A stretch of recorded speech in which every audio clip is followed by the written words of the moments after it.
Hello प्यारे बच्चों, आज हम लोग विद्युत रसायन अर्थात इलेक्ट्रोकेमिस्ट्री जो चैप्टर है उसके बहुत महत्वपूर्ण टॉपिक विद्युत अपघटनी विलयनों का चालकत्व के बारे में अध्ययन करेंगे। अब जैसा कि आप लोग विद्वत जानते हैं कि जितने भी धात्विक चालक होते हैं, जितने भी मेटलिक कंडक्टर हैं, जैसे आयरन, कॉपर, एल्युमिनियम, ये सब विद्युत के सुचालक होते हैं। अर्थात इनमें विद्युत धारा का प्रवाह, इलेक्ट्रिक करंट फ्लो होती है और इनमें विद्युत धारा का जो प्रवाह होता है वो मुक्त इलेक्ट्रॉनों के कारण होता है। और जैसे जैसे टेम्परेचर बढ़ता जाता है, इलेक्ट्रॉनों के फ्लो में जो व्यवधान या बाधा होती है, यानी जो प्रतिरोध होता है, उसका मान भी बढ़ता जाता है। ठीक इसी तरह कुछ विद्युत अपघट्य पदार्थ होते हैं जिनका जली विलयन भी विद्युत का सुचालक होता है, यानी उनमें भी करंट फ्लो करता है। विद्युत अपघट्य पदार्थ, इलेक्ट्रोलाइट, अरे हाँ भाई, ऐसे पदार्थ जो जल में डाले जाने पर या किसी उचित विलायक में डाले जाने पर दो प्रकार के आवेशित कणों में टूट जाते हैं, मतलब कैटायन और एनायन में टूट जाते हैं, उन्हें विद्युत अपघट्य पदार्थ कहा जाता है।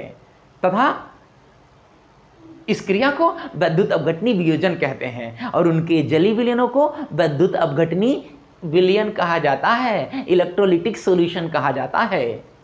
तो विद्युत अपघटनी जो विलयन होते हैं वे विद्युत के सुचालक हैं।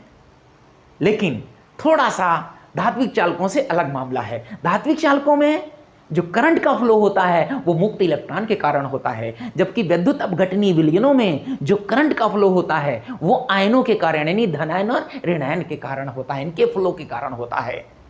करंट की डेफिनेशन वैसे भी हम जानते हैं कि आवेश प्रवाह को विद्युत धारा यानी इलेक्ट्रिक करंट कहते हैं। आवेश के बहने को ही विद्युत धारा, इलेक्ट्रिक करंट कहा जाता है। जैसे जल की धारा होती भाई, जल के बहने को जल की धारा, वैसे आवेश के बहने को विद्युत धारा यानी इलेक्ट्रिक करंट। जैसे आप कहते हैं कि तार में करंट दौड़ रहा है, तो जानते हैं आप तार में करंट दौड़ने का मतलब यानी तार में आवेश दौड़ रहा है, यानी उसमें इलेक्ट्रॉन दौड़ रहा है भाई। क्लियर? तो बहरहाल अब ये जो विद्युत अपघटनी विलयन है, इनका जो प्रतिरोध होता है, इसमें प्रतिरोध मतलब यानी कि विद्युत अपघट्य विलयन में आयनों के प्रवाह में जो व्यवधान, जो बाधा उत्पन्न होती है, उसे हम लोग प्रतिरोध, रेजिस्टेंस कहते हैं। धात्विक चालकों के विपरीत, धात्विक चालकों में हमने देखा था कि उनका प्रतिरोध ताप बढ़ने पर बढ़ता जाता है, जबकि विद्युत अपघटनी विलयनों का जो प्रतिरोध होता है वो ताप बढ़ने पर घटता है, क्योंकि उनमें जो घटक कणों के बीच में अंतर क्रिया हो रही है, फोर्स लग रहे हैं, वो सब कम हो जाते हैं, उनका मान कम हो जाता है, जिसके कारण उनके फ्लो में व्यवधान कम उत्पन्न होता है। क्लियर है? तो इस विद्युत अपघटनी विलयनों के चालकत्व की जब हम बात करेंगे तो इसके संबंध में हमें कुछ महत्वपूर्ण टर्म को समझना जरूरी है। जैसे एक होता है प्रतिरोध, रेजिस्टेंस। तो जैसा कि अभी हमने बात किया कि विद्युत अपघटनी जो विलयन होते हैं उसमें आयनों के प्रवाह में जो व्यवधान उत्पन्न होता है, जो बाधा उत्पन्न होती है, उसे प्रतिरोध कहा जाता है। और किसी भी पदार्थ का जो प्रतिरोध होता है वह उसकी लंबाई के समानुपाती तथा अनुप्रस्थ काट के क्षेत्रफल के व्युत्क्रमानुपाती होता है। मतलब R is proportional to L upon A, या कह सकते हैं R बराबर rho L upon A। Rho एक ग्रीक शब्द है, पी के तरीके से लगभग लिखा जाता है, इसको रो बोला जाता है, रो, RHO, रो। इस रो को कहा जाता है विशिष्ट प्रतिरोध या प्रतिरोधकता, रेजिस्टिविटी, तथा L वस्तु की लंबाई और A अनुप्रस्थ काट का क्षेत्रफल। जब हम किसी धातु चालक की बात करते हैं तो उसमें तो L मतलब तार की लंबाई, A मतलब उस तार का अनुप्रस्थ काट का क्षेत्रफल। लेकिन जब हम विद्युत अपघटनी विलयनों की बात करते हैं तो विद्युत अपघटनी विलयनों में हम जानते हैं कि उनमें दो तरह के इलेक्ट्रोड इस्तेमाल किए जाते हैं। तो उन इलेक्ट्रोडों के बीच की जो दूरी होती है वो लंबाई L को रिप्रेजेंट करेगी। इसी प्रकार जो A है वो जो इलेक्ट्रोड लिए गए हैं उनके अनुप्रस्थ काट का जो क्षेत्रफल है वो A को दर्शाता है। क्लियर? तो अब हम विशिष्ट प्रतिरोध की अगर बात करें तो विशिष्ट प्रतिरोध या प्रतिरोधकता रेजिस्टिविटी रो बराबर हो जाएगा क्या? अब जैसा कि हम जानते हैं प्रतिरोध R बराबर होता है रो L अपॉन A, तो रो की वैल्यू अगर निकालनी हो तो रो को अगर यहां हम पकड़ लें तो A इधर जाकर R के बगल यानी कि ऊपर चला जाएगा और L नीचे चला जाएगा, यानी रो बराबर हो जाएगा RA अपॉन L। अब अगर इसको डिफाइन करना हो, परिभाषित करना हो, तो हम कह सकते हैं क्या कि अगर अनुप्रस्थ काट का क्षेत्रफल 1 वर्ग सेंटीमीटर हो और लंबाई 1 सेंटीमीटर हो, उनके बीच के इलेक्ट्रॉनों के बीच की दूरी 1 सेंटीमीटर हो, तो ऐसी दशा में रो बराबर हो जाएगा R के प्रतिरोध के। अर्थात जब किसी सेल में इलेक्ट्रोडों के बीच की दूरी 1 सेंटीमीटर तथा इलेक्ट्रोड का अनुप्रस्थ काट का क्षेत्रफल 1 वर्ग सेंटीमीटर हो, तो ऐसी दशा में जो प्रतिरोध होता है उसी को विशिष्ट प्रतिरोध या प्रतिरोधकता कहते हैं। क्लियर? हम सरल भाषा में इसको कह सकते हैं कि किसी सेल में इकाई आयतन में अर्थात 1 घन सेंटीमीटर आयतन में, मतलब 1 मिलीलीटर आयतन में जो आयन है उनका जो भी प्रतिरोध है उसी प्रतिरोध को विशिष्ट प्रतिरोध या प्रतिरोधकता कहते हैं।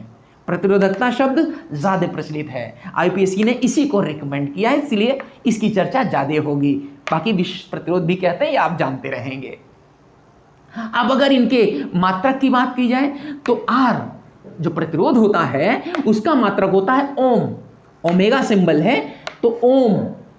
क्लियर? ये प्रतिरोध का मात्रक हो गया। तो विशिष्ट प्रतिरोध का क्या मात्रक होगा?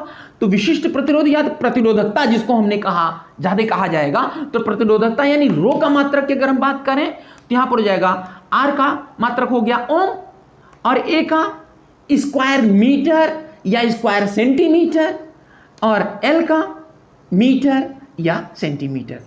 तो ऐसी दशा में आप कह सकते हैं कि रो का जो मात्रक होगा ओम इंटू, अब ये मीटर इसका और ये मीटर स्क्वायर, तो 1 मीटर से 1 मीटर कैंसिल हो जाएगा, बचेगा मीटर, यानी ओम इंटू मीटर, यानी रो का मात्रक हो जाएगा ohm into metre, ohm into metre या ओम इंटू सेंटीमीटर। जैसे ये सेंटीमीटर में है तो ये सेंटीमीटर स्क्वायर तो हो जाएगा क्या, और इसका ओम होता ही है, तो रो का जो मात्रक होगा हो जाएगा ओम इंटू सेंटीमीटर। क्लियर? अब ज्यादातर ओम इंटू सेंटीमीटर ही मात्रक इस्तेमाल किया जाएगा, क्योंकि जो सेल होते हैं वो वास्तव में उनमें जो इलेक्ट्रोड रखे होंगे सेंटीमीटर की दूरी पर होते हैं भाई। वो जनरली एक बॉक्स में क्रिया कराई जाती है, एक छोटे पात्र में सेल बनाए जाते हैं। तो यहां पर धात्विक चालकों में तो चालक की लंबाई मीटर में हो सकती है तो वहां मीटर चलेगा, लेकिन जब सेल में हम बात करेंगे सेल के प्रतिरोध की या विशिष्ट प्रतिरोध की, तो यहां पर जो प्रतिरोधकता का मात्रक लेंगे हम लोग वो ज्यादातर ओम सेंटीमीटर में ही व्यक्त करने का उसको प्रचलन है। क्लियर? अब बात करते हैं चालकत्व की यानी कंडक्टेंस की।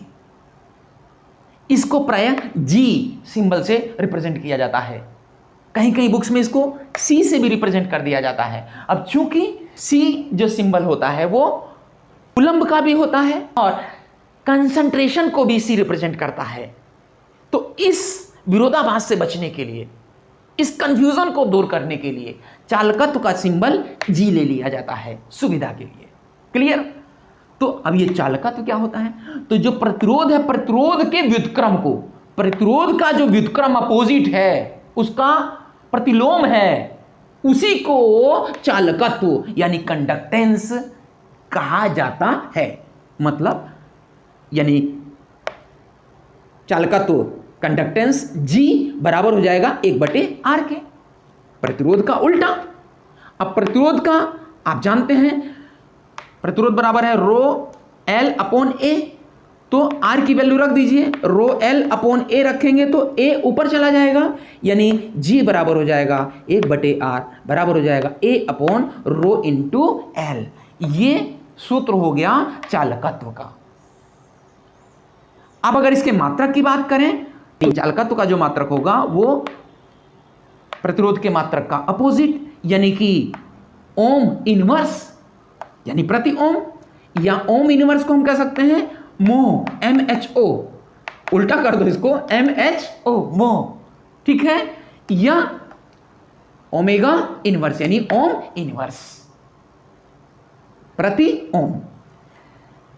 इसको रिप्लेस कर दिया गया है सीमेंस से, सीमेंस भी कह दिया जाता है, जिसको S से प्रदर्शित कर देते हैं, यानी कि चालकत्व कंडक्टेंस का मात्रक सीमेंस या S इस्तेमाल किया जाएगा, लेकिन इसको प्रति ओम या मो यानी ओमेगा इनवर्स भी लिख सकते हैं। क्लियर हो गया? ये सारी चीजें आपको विशेष रूप से कंपटीशन में बहुत मददगार होंगी। अब आइए इसी क्रम में हम लोग बात करते हैं विशिष्ट चालकत्व यानी स्पेसिफिक कंडक्टेंस या चालकता यानी कंडक्टिविटी की, जिसे हम लोग कप्पा, एक ग्रीक शब्द है कप्पा, से रिप्रेजेंट किया जाता है। तो ये विशिष्ट चालकत्व क्या होता है, या आईपीसी ने सजेस्ट किया है इसके स्थान पर चालकता शब्द को इस्तेमाल करने का। तो ये चालकता यानी कंडक्टिविटी क्या होती है, चलिए इसको हम लोग जानने की कोशिश करते हैं। तो दरअसल विशिष्ट प्रतिरोध या जो प्रतिरोधकता थी, ये उसके प्रतिलोम को, उसके इनवर्स को चालकता कहा जाता है, कप्पा यानी के कहा जाता है। जैसे आपने देखा था कि प्रतिरोध के व्युत्क्रम को चालकत्व कहा जाता है, उसी तरह से विशिष्ट प्रतिरोध या प्रतिरोधकता के व्युत्क्रम को, उसके प्रतिलोम को विशिष्ट चालकत्व या चालकता कहा जाता है। इसे जैसा कि मैंने बताया कप्पा से प्रदर्शित करते हैं। तो कप्पा बराबर हो जाएगा 1/ρ, विशिष्ट प्रतिरोध या प्रतिरोधकता। अब चूंकि प्रतिरोधकता बराबर होता है RA/L, तो बराबर वैल्यू रख देंगे, यानी 1/RA/L बराबर हो जाएगा। अब L ऊपर चला जाएगा, यानी 1/R × L/A, कप्पा बराबर 1/R × L/A बराबर हो जाएगा। अब क्योंकि 1/R को हम लोग चालकत्व यानी G कहते हैं, और L/A जो होता है यह एक वैल्यू होती है जिसे बोलते हैं हम लोग सेल स्थिरांक। इसे सेल स्थिरांक कहा जाता है। इसे प्रायः X से प्रदर्शित कर दिया जाता है। इस सूत्र को याद रखेंगे, इससे रिलेटेड न्यूमेरिकल कंपटीशन वगैरह में पुटअप हो जाया करते हैं। अब अगर इसके मात्रक की हम बात करें, चालकता या विशिष्ट चालकत्व यानी कप्पा का जो यूनिट होती है उसकी बात करें, तो हो जाएगा कि यहां पर देखिए कप्पा बराबर 1/R × L/A, तो 1/R यानी कि प्रति ओम, R का मतलब ओम, यानी तो ओम इनवर्स यानी कि प्रति ओम, इसका सेंटीमीटर और इसका भी सेंटीमीटर स्क्वायर एरिया है, एरिया मतलब सेंटीमीटर वर्ग यानी सेंटीमीटर स्क्वायर। तो सेंटीमीटर स्क्वायर 1 सेंटीमीटर से सेंटीमीटर कैंसिल हो जाएगा, तो 1 सेंटीमीटर नीचे बचेगा, यानी कि हो जाएगा कप्पा का जो यूनिट होगी, चालकता की जो यूनिट होगी, क्या ohm inverse into metre inverse या ohm inverse into centimetre inverse. मैंने बताया अभी आपको कि जब हम चालक, धातु चालक की बात करेंगे तो वहां जनरली मीटर में लंबाई नाप ली जाती है, और जब सेल की बात करेंगे तो क्योंकि सेल छोटी जगह में होता है तो वहां सुविधा के लिए मीटर की बजाय सेंटीमीटर यूनिट इस्तेमाल की जाती है। तो ऐसी स्थिति में ओम इनवर्स इंटू सेंटीमीटर इनवर्स, प्रति ओम प्रति सेंटीमीटर, ऐसे लिखेंगे या ऐसे लिखेंगे। अब चूंकि प्रति ओम या ओम इनवर्स को सीमेंस भी कहा जाता है, सीमेंस, प्रति ओम को सीमेंस कहा जाता है, तो कह सकते हैं सीमेंस इंटू मीटर इनवर्स यानी प्रति मीटर, या सीमेंस इंटू सेंटीमीटर इनवर्स या प्रति सेंटीमीटर। क्लियर? सीमेंस प्रति सेंटीमीटर, ये इसकी यूनिट हो गई, किसकी? कप्पा की। अब एक बात विशेष यहां ध्यान देने योग्य है, क्या कि विद्युत अपघट्य विलयनों की सांद्रता घटाने पर यानी तनुता बढ़ाने पर उनकी चालकता घटती है। विद्युत अपघट्य जो विलयन होगा उसकी सांद्रता अगर कम करेंगे या तनुता बढ़ाएंगे, यानी उसका आयतन बढ़ा देंगे, तो चालकता कम हो जाएगी। क्यों कम होगी? क्योंकि प्रति इकाई आयतन में आयनों की संख्या कम हो जाती है तनुता बढ़ाने पर। जब पतला करेंगे तो आयन की संख्या इकाई आयतन में कम हो जाएंगे ना भाई। तो जो आयन करंट को फ्लो कर रहे हैं, करंट का प्रवाह कर रहे हैं, तो मतलब जैसे जैसे सांद्रता बढ़ाएंगे विद्युत अपघट्य विलयन की, उसी के हिसाब से चालकता भी कम होती जाएगी। यह बात जरूर ध्यान रखेंगे, अभी आगे इसकी आवश्यकता पड़ेगी। तो इतना आप इसको नोट कर लीजिए। यह विशेष रूप से कंपटीशन के लिए ज़्यादा उपयोगी था। बाकी हमारे बोर्ड एग्जाम के दृष्टिकोण से भी इनमें से कुछ बातें, कभी कभी कोई यूनिट या कोई डेफिनेशन पुट अप हो जाती है, तो इसको आप बखूबी ध्यान कर लीजिए, नोट कर लीजिए। अब उसके बाद हम लोग मिलते हैं अपने नेक्स्ट वीडियो लेक्चर में, जहाँ पर हम लोग एक बहुत महत्वपूर्ण नियम, कोलराउज नियम की बात करेंगे। और कोलराउज नियम को समझने के लिए इनको समझना जरूरी था, इसलिए आपको विशेष रूप से ये बताया गया है। कि वीडियो अच्छा लगा हो तो इसको लाइक करें, अपने साथियों के साथ शेयर करें। मेरा चैनल अभी तक सब्सक्राइब नहीं किए हैं तो उसको सब्सक्राइब कर लें, तथा बेल आइकन भी ज़रूर दबाएं, जिससे इसी प्रकार की अच्छी अच्छी वीडियो आपको देखने को मिलती रहे। धन्यवाद।